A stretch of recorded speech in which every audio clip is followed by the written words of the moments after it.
Sounding the alarm, Lindsey Graham said the following, quote, "I believe that if we get Syria wrong within 6 months, and you can quote me on this, there will be a war between Iran and Israel over their nuclear program.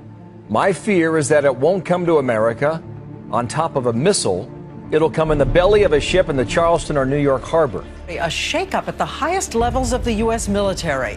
A top general in charge of nuclear weapons fired, and this comes 48 hours after another top military commander was dismissed. Diane, these officers have some of the highest security clearances you can get and have been in charge of the nation's most sensitive nuclear arsenals. A stunning chain of events. Today, Michael Carey, the two-star general responsible for the nation's 3 intercontinental ballistic missile wings, fired from his command. The reason? Personal misbehavior on a military business trip. This comes just 48 hours after President Obama himself relieved the number 2 in command over the nation's nuclear arsenal over his suspected use of counterfeit poker chips.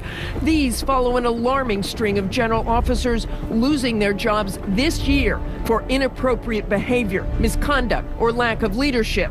2 Marine Corps generals fired less than 2 weeks ago for not providing proper force protection in Afghanistan. An Army Brigadier General relieved of duty for adultery. An Army 2-star general fired for groping a civilian. At least 16 commanders have been fired this year.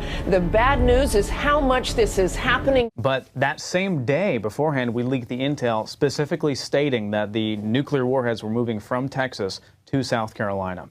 To add matters to that and make it even more extreme, not only, yes, do we have the second commander being fired, but the first commander being fired. And it later came out through these leaked emails, if you look at the Daily Mail piece, that the second in command was fired on the same day of the nuclear warheads transfer that we reported on. The exact same day, but that came out weeks later. So we couldn't have known that. The intel was right, 100%. We knew that. But this also goes into this new thing. This is breaking news here, exclusive. The guy that's firing all these people, the head guy, his name is Kowalski.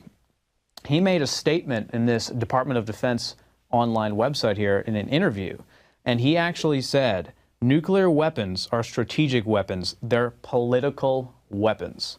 So they're not just weapons of war. He went on to talk about, you know, we have all these 2,000-pound bombs and everything. That's what master sergeants talk about. But once you get to the level of senator and secretary of defense, they talk about nuclear weapons. He's saying that nuclear weapons aren't actually weapons of war anymore. They're political strategic weapons. That, to me, sounds like he's saying he's holding the country hostage, as we talked about before. This is the guy in charge firing all these generals who wouldn't go along with him. They're replacing the real experienced people with this guy, Jack Weinstein, who will go along and play ball.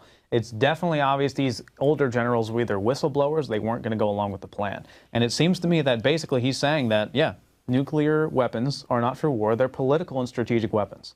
Sounds to me like they wanted to launch a false flag attack as a pretext to war in Syria and Iran, as Graham was their little playboy to go out and say it, and then these guys would not go along with it.